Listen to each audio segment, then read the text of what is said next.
पंढरीचा परिवार यूट्यूब चॅनलमध्ये आपलं सहर्ष स्वागत. आपण सातत्यानं कृषी, सामाजिक, शैक्षणिक, राजकीय क्षेत्रामध्ये, आध्यात्मिक क्षेत्रामध्ये उल्लेखनीय कार्य करणाऱ्या अनेक मान्यवरांच्या मुलाखती घेत असताना आज आपण सांगोला तालुक्यातील कडलास येथे दादा महाराज चव्हाण, प्रसिद्ध भारुडकार यांच्या भेटीसाठी आलेलो आहोत. आणि आपण भारुडाच्या माध्यमातून महाराष्ट्रभर अध्यात्माचं आणि समाज प्रबोधनाचं जे कार्य करत आहेत दादा महाराज, आणि छोटीशी त्यांची मुलाखत घेण्याचा प्रयत्न करू. नमस्कार. नमस्कार. आपलं नाव सांगा प्रेक्षकांना. नमस्कार. मी स्वतः दादा महाराज चव्हाण भारुडकार. माझे भारुड जुगलबंदी असे सुंदर भारुड आम्ही करतो. भजन, गवळणी, अभंग हेही करतो. महाराष्ट्राच्या प्रत्येक कानाकोपऱ्यात भारुडाच्या कार्यक्रमासाठी फिरतो मी. आणि ही भारुड करण्याची, भजन करण्याची जी छंद लागला मला, माझे वडील स्वतः भजन सुंदर गायक होते. पकवाज वाजवत होते. त्यांना डोळ्याने दिसत नव्हतं तरी भजनाचा छंद होता. आणि वडिलांची आठवण म्हणून वडिलांच्या पाठीमागं मीही थोडंसं चालू ठेवलं. भजनाचा छंद मला कमी आहे, पण भारुडाचा छंद, थोडंसं समाजात फिरण्याचा छंद लागल्यामुळं भारुडाचा छंद मला लागला. आणि महाराष्ट्रभर भारुडाच्या कार्यक्रमासाठी चौकड फिरत असतो मी. साधारणतः वयाच्या कितव्या वर्षी तुम्ही भारुडाला सुरुवात केली? पहिलं भारुड काय आठवतं का? हो, सांगतो मी तुम्हाला. प्रथमतः ह्या क्षेत्रात येण्यामागचं कारण म्हणजे माझे वडील, मी 8 वर्षाचा असताना माझे वडील वारले. वारल्यानंतर वडिलांच्या पुण्यतिथीसाठी मी गावातली भजनी मंडळांना बोलवलं. आणि त्याने त्या दिवशी नाही आल्यामुळं मग केलेला स्वयंपाक, अन्नदान जे काय असेल ते थोडंसं खराब झालं, नाश झालं. मलाच वाटलं आपण जर भजनात गेलो तर आपल्यासोबत सगळी वारकरी येतेली, आपल्या घरी जेवतेली, भजन होईल. म्हणून मी ततून मोहरं भजनात जाण्यासाठी सुरुवात केली. एक 10 वर्ष भजनात जात होतो. मला प्रथमतः टाळ वाजवायला येत नव्हता, भजन म्हणून येत नव्हती. शिकत शिकत जेव्हा शिकलो त्यावेळेला आता मी सुंदर असं भजन गातो, भारुड गातो. कुठल्याही प्रकारचं अडचण येत नाही मला. शिक्षण किती झालं? माझं शिक्षण फक्त 7वी झालंय. तुमचा लहानपणीचा प्रवास सांगा थोडासा. माझा लहानपणीचा प्रवास असा झाला की मी 8 वर्षाचा असताना माझे वडील वारले. आणि वडील वारल्यानंतर ज्या वडिलांची पुण्यतिथी, वरिश्राद्ध आपण जे म्हणतो, त्यावेळेला भजन सेवा करण्याची भजनीवाल्यांना बोलवतो. त्यावेळेला मी भजनीवाल्यांना माझ्या वडिलाच्या पुण्यतिथीनिमित्त बोलवलं. पण काही कारणास्तव भजनी आली नाहीत. आणि जे केलेलं अन्न आहे, थोडंसं उत्सव आमच्या मनात होता, तो न आल्यामुळं आम्ही थोडंसं नाराज झालो. आणि मी ठरवलं की आजपासून आपण स्वतःच भजनात जायचं. आणि स्वतः भजनात गेल्यानंतर भजनीवाले आपल्या कार्यक्रमाला 100% येतील असं मनाला आनंद वाटून मी स्वतः भजनात जायला सुरुवात केली. आणि ततून मोहरं भजनीवाली बोलवलं की माझ्यासोबत यायला लागली. मीही त्यांच्यासोबत जायला लागलो. जिथं कार्यक्रम असेल तिथं मला घेऊन जायची त्यांनी. पहिल्यांदा मला काही येत नव्हतं भजनात. टाळ वाजवायला लागलो की भजनीवाली म्हणायचे, तुला येत नाही, खाली ठेव. मी असा 5-7 वर्षाचा काळ असा काढला की त्यांच्या मागं नुसतं जाऊन बसायचं आणि त्यांचं ऐकायचं. 8-10 वर्षानंतर मला थोडं थोडं यायला लागलं. आणि ज्या वेळेला मी थोडं थोडं यायला लागल्यानंतर, बऱ्यापैकी यायला लागल्यानंतर, मी थोडं थोडं भारुडाकडं वळायला लागलो. आणि ज्या वेळेला मी भारुडात वळलो त्यावेळेला मी थोडंसं समाजाच्या डोळ्यासमोर यायला लागलो की समाज मला थोडं थोडं म्हणजे बाहेर बोलवा लागली. भारुडाच्या कार्यक्रमासाठी लोक घेऊन चालली मला. त्यावेळेला माझ्या लक्षात आलं की आपण जी भारुड गायला लागलो त्यावेळेला समाज आपल्याला थोडासा उचलायला लागलेला आहे किंवा आपल्याला मान द्यायला लागलेला आहे. म्हणून मी भजन थोडंसं कमी करून भारुडाच्या रूपाकडं थोडंसं भारुड करण्यासाठी वळलो. आणि सुंदर असं मी भारुडाच्या स्टीमची जुळणा केली. आणि मी जुगलबंदी भारुडाच्या कार्यक्रमाला सुरुवात ज्या वेळेला केली ततून मोहरं मी आता महाराष्ट्रभर कार्यक्रम करतो. जिथं नाही कार्यक्रम झाला अशा ठिकाणी सुद्धा मी, माझ्या मनाला वाटतंय की बाबा आपण आपल्या ठिकाणी जाणार नाही, अशा ठिकाणी सुद्धा मला भजनाचा, भारुडाचा कार्यक्रम येतो आणि तिथं आम्ही कार्यक्रम करून येतो. महाबळेश्वरसारख्या थंड हवेच्या ठिकाणी लोक फिरायला जातात, पण अशा ठिकाणी सुद्धा आम्ही भारुडाच्या कार्यक्रमासाठी मी 3 वेळा कार्यक्रमाला तिथे गेलो आहे आणि तिथला परिसर सगळा आम्ही भारुडाच्या कार्यक्रमात जाऊन पाहून आलो तिथला भाग. पण लोक फिराय म्हणून तिथं जातात. पण अशा भजनाच्या ह्या भारुडाच्या माध्यमात असल्यामुळं आम्हाला नाही तिथं फिरण्यासाठी, नाही ती बघण्यासाठी योगायोग आला महाराज. आता लहानपणाचा काही काळ वडील वारले म्हणतात लहानपणी, हो, तो काळ कसा होता त्या काळात? वडील ज्यावेळेला वारले त्यावेळेला आमचा काळ फार हलाखीचा काळ होता. परिस्थिती आमची नाजूक होती, जमीन जागा होती पण परिस्थिती नाजूक होती. एकच शर्ट एकच विचार असायची, ती बी घरी बी तीच घालायची, शाळेत गेलं तरी बी तीच घालायची, गावाकडे जाताना बी तीच घालायची, अशी परिस्थिती नाजूक होती. आई एकटी काय करू शकते, शेती लोकाला लावलेली असायची.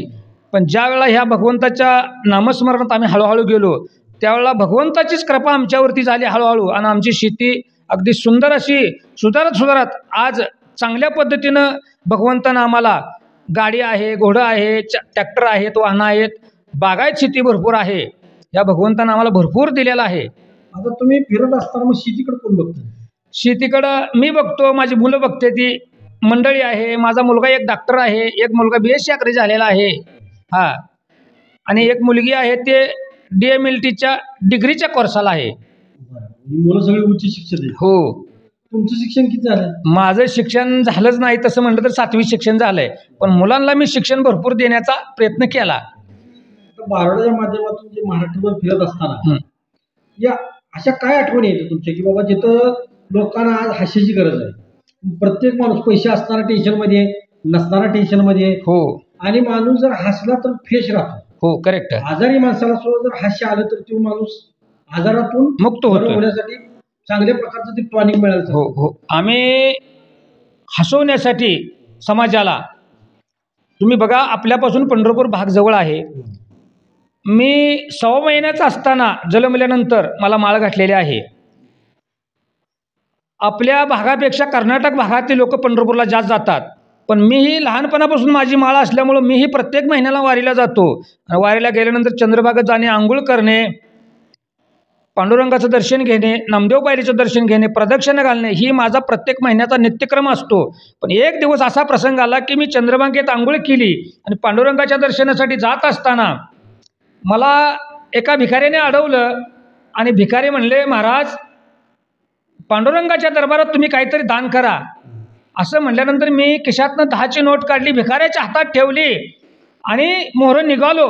थोड्या अंतरावर मी मोहरं गेलो, एवढ्यात पाठीमागून तीच भिकारी आला आणि परत मला अडवलं आणि ती भिकारी म्हणले, महाराज अजून दान द्या. अरे बाबा म्हणलं, मी आत्ता तुला 10 रुपये दिले की रे. महाराज ती म्हणले, मला दिलं, मग अजून कुणाला पाहिजे? तर ती भिकारी म्हणतोय, महाराज माझ्या गर्लफ्रेंडला पाहिजे. मी जरा थोडं आश्चर्यचकित झालो की भिकाऱ्याला गर्लफ्रेंड असते. मी म्हणलं, अरे बाबा भिकाऱ्याला गर्लफ्रेंड? महाराज काय सांगू तुम्हाला, ह्या गर्लफ्रेंडमुळं मी भिकारी झालोय म्हणला, असं ते भिकारी सांगते महाराज. असा विनोद आम्ही करत असतो भजनामध्ये, भारुडामध्ये. लोक भरपूर पोट धरून हसत असतात. आता तुम्ही ज्या वेळेला फिरत असता, म्हणजे अनेक महाराष्ट्रभर फिरत असताना भाग बदलला तर भाषा बदलती, देश बदलतो, तसा वेश बदलतो. आणि ह्या माध्यमातून काय तिथं काय असे काही विनोद वगैरे घडतात का, किंवा कुठं कुठं फिरत असताना असे काय अनुभव आलेत का काय भाग? हो हो, 100%. आपण ज्या वेळेला सांगली कोल्हापूर भागाकडे गेलो की तिकडली भाषा वेगळी येते, आणि सोलापूर तुळजापूर ह्या बाजूला गेलो की इकडली भाषा वेगळी येते. ज्या वेळेला आम्ही इकडं तुळजापूर सोलापूर ह्या भागात जातो त्यावेळेला कोल्हापुराकडली भाषा आम्हाला आठवण झाली की 100% आम्ही तिकडं सांगतो आणि त्याचा हास्य रूपात विनोद तयार होतोय.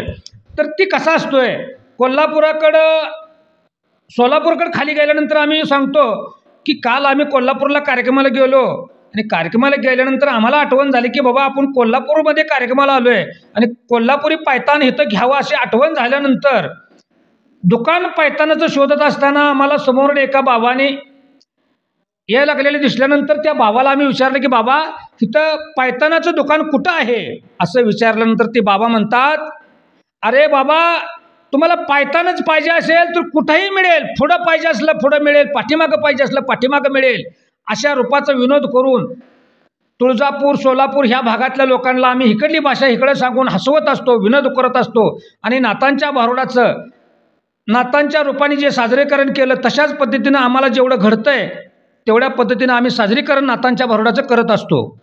आता नवीन पिढी येत असताना संप्रदायाकडे वळत असताना काही जुनी लोक थोडंसं त्याला मागे टाकण्याचा किंवा दबावण्याचा प्रयत्न करतात, त्यामुळे नवी पिढी यायला तयार नाही. काय वाटतं ते? नवीन पिढी ज्या वेळेला भजनात येत नाही त्यावेळेला एखादं लहानसं बाळ असू द्या, कुणाचंही असू द्या, तुम्ही बघा ती भजनात आलं तर नवीन पिढी तयार होईल. माणूस म्हणत असतंय एखाद्याचं लहानसं बाळ रस्त्यानं जात असू द्या, त्या बाळाला कोण भिईल उचलून घेईल, ये रे बाळ एक पप्पी दे. पण तेच बाळ समजा चुकून 60 70 80 वर्षाचं झालं तर कोण म्हणेल का यावं आजोबा एक पप्पी द्या? का तर मर्यादा संपलेली असते म्हातारपणी. तरुण्यपणी जी करता येतं ती म्हातारपणी करता येत नाही. ज्या वेळेला लहान पोरं ह्या मार्गाकडे भजनाकडे येतील तरच आपला समाज सुधारेल. पण लोक वारकरी काय करतात, लहान बाळांना टाळ वाजवता येत नाही, त्यांना नीट म्हणता येत नाही. जर एखाद्याचा टाळ चुकायला लागला बारक्या मुलाचा तर त्याला म्हणतात तू टाळ वाजवू नको, खाली ठेव. मग असं म्हणल्यानंतर त्या तरुण पिढीला वाईट वाटतं आणि ती भजनाकडे येत नाही महाराज. ज्या वेळेला वारकऱ्यांनी समजून घेऊन त्या लहानशा पिढीला लहान बाळांना जर समजून सांगितलं की टाळ असा वाजवा, तुम्ही भजन असं म्हणा, टाळी अशी वाजवा, गायन असं करा, जर ज्या वेळेला सांगेल त्यावेळेला तरुण पिढी ही आजही भजनात येईल आणि आजही आपला समाज भजनाकडे भरपूर हरिनामाकडे वळेल. आता समाज समजा हरिनामाकडे, नवीन पिढी मोठ्या प्रमाणात संप्रदायाला कोरोनापासून मानायला लागली. सुशिक्षित लोकांना सुद्धा जाणवलं की बाबा कुणीतरी आहे, आपण जे जिवंत राहिलोय कुठंतरी देवाची कृपा आहे म्हणून राहिलोय. पण ज्या वेळेला नवीन पिढी इकडे येत असताना त्या नवीन पिढीला तुम्ही काय सांगाल बाबा कशा पद्धतीनं तुम्ही आलं पाहिजे भजनामध्ये, कीर्तनामध्ये, प्रवचनामध्ये काय? बघा कसं आहे, लाईटच्या तारातनं लाईटचा करंट दिसत नाही, तशा प्रकारे भगवंत आहे, समोर आहे पण आपल्याला दिसत नाही. माणसानं जाणून घेतलं पाहिजे. तुम्ही बघा समजा चुकून माझ्या घरी यमराजा आले आणि यमराजा आल्यानंतर जर मी यमराजाला चहा पाणी नाश्ता केला आणि चहा करत असताना चहामध्ये जर गुंगीचं औषध टाकलं यमराजाला, तसला जर चहा यमराजा पेला आणि त्या यमराजाची मी फाईल बघितली तर वरच्या कडेला माझं नाव आणि मी म्हणलं आता वरच्या कडेचं नाव काढायचं आणि खालच्या कडेला घालायचं असं मी ठरवलं. एवढी मोठी फाईल ती वरच्या कडेचं नाव खालच्या कडेला घातलं आणि 1 तासानं यमराजा जर शुद्धीवर आला आणि यमराजा काय म्हणला, चव्हाण महाराज पृथ्वी तलावर मी यमराजा आहे असं बघितल्यानंतर कोणीही माझा पाहुणचार करत नाही, पण तुम्ही माझा पाहुणचार केला का? तर तुम्हाला मरण नको आहे म्हणून तुम्ही माझा पाहुणचार केला. आणि यमराजाने ती फाईल हातात घेतली. चव्हाण महाराज म्हणले रोज मी वर्ण नंबर लावत होतो, आज वर्ण नंबर लावणार नाही, आज खालनं नंबर लावणार आहे. ज्या वेळेला मी वरचं नाव खालच्या कडेला घातलं होतं, जर आपण चुकवायचा प्रयत्न केला आपलं मरण तरी चुकत नाही. ज्या वेळेला आले त्यावेळेला जाणार आहे, पण भगवंताचं नामस्मरण घेतल्यानंतर कशाही पद्धतीने 100% चुकल्याशिवाय राहणार नाही. भगवंताकडे आपण वळलं पाहिजे. आता या नव्या पिढीला समजा येत असताना, नवी पिढी यामध्ये येत असताना जुन्या लोकांसाठी काय संदेश द्याल नवी पिढी तयार करण्यासाठी भजनामध्ये, कीर्तनामध्ये, भारुडामध्ये? आता जुन्या लोकांनी एवढंच करावं की मला एवढं वाटतं की जी नवीन पिढी भजनाकडे येत आहे, भारुडाकडे येत आहे, कीर्तनाकडे येत आहे, त्यांच्यासाठी थोडंसं त्यांना टाळ वाजवाय द्यावा, त्यांना म्हणाय द्यावं, त्यांना जवळ आपल्या समोर घ्यावं. त्यांना छंद ज्या वेळेला लागेल त्यावेळेला 100% ती हळूहळू तरुण पिढी ह्या माध्यमातून भजनाच्या भारुडाच्या माध्यमातून इकडं वळवू लागेल. आता तुमचं किती लोकांचा संच आहे सर? माझा 5 लोकांचा भारुडाचा संच आहे. एक ढोलकी मास्तर, ऑर्गन मास्तर, मी स्वतः भारुड गायक, माझ्या जोडीला दुसरा एक भारुड गायक असतो आणि एक टाळवाला असतो. तुम्ही सगळी टीम स्वतः घेऊन जाता? हो.